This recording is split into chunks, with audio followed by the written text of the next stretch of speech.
বিস্তৃত জলরাশির মাঝে দিগন্ত রেখায় সবুজের আলপনা, শান্ত জলরাশির সাথে ভেসে বেড়াচ্ছে শরতের সাদা মেঘের ভেলা। এটি দেশের বৃহত্তম জলরাশি চলন বিল।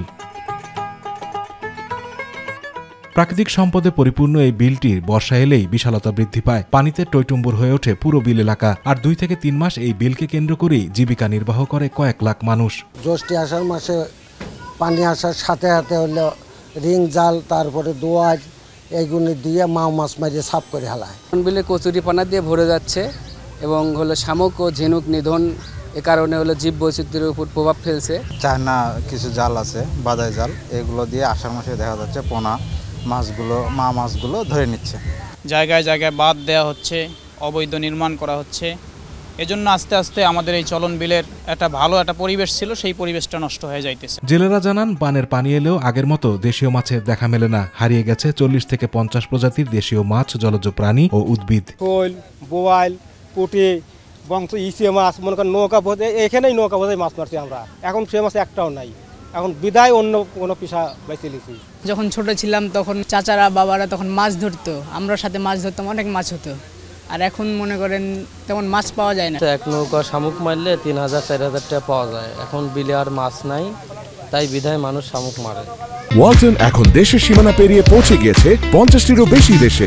ওয়ালটন, ঘরে ঘরে বিশ্বজুড়ে। তারাশের কোন্দুইল এলাকায় প্রতিদিন বসছে শামুকের হাট। রাতভর জাল দিয়ে শামুক নিধন করে এই হাটে প্রতি বস্তা শামুক বিক্রি হয় 200 থেকে 300 টাকায়। শামুক মারি তা ধরেন 20 বস্তা 25 বস্তা করে, আগে বেচছি 220-30, এখন দাম কমে গেছে।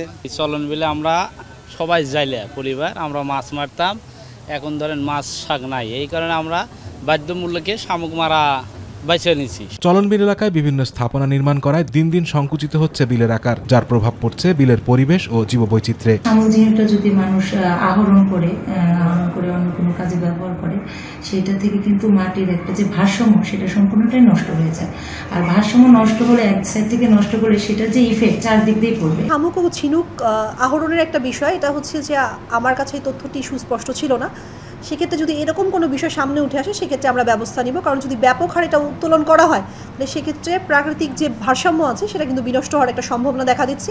জেলা মৎস্য কর্মকর্তা বলছেন, দেশীয় মাছ পুনরুদ্ধারে চরণবিলে অভয়াশ্রম তৈরির পাশাপাশি সমন্বিত উদ্যোগ নেওয়া প্রয়োজন। মৎস্য অভয়াশ্রম কিংবা নো ফিশিং জোন তৈরি করতে পারি, তাহলে সেখানে সারা বছর পানি থাকবে এবং সেখানে মাছ, দেশীয় প্রজাতির মাছ সহ সকল প্রজাতির মাছের একটা অবাধ বিচরণ প্লাস প্রজনন থাকবে। চলন বিলে চায়না জালের ব্যবহার ও শামুক নিধনের বিষয়টি খতিয়ে দেখে ব্যবস্থা নেওয়ার আশ্বাস দিলেন জেলা প্রশাসক। সংশ্লিষ্ট উপজেলা নির্বাহী অফিসার তাড়াশ এবং উল্লাপাড়াকে নির্দেশনা প্রদান করেছি এই বিষয়ে অভিযান পরিচালনা করার জন্য। আতিকুর রহমান তিতাস, মাই টিভি।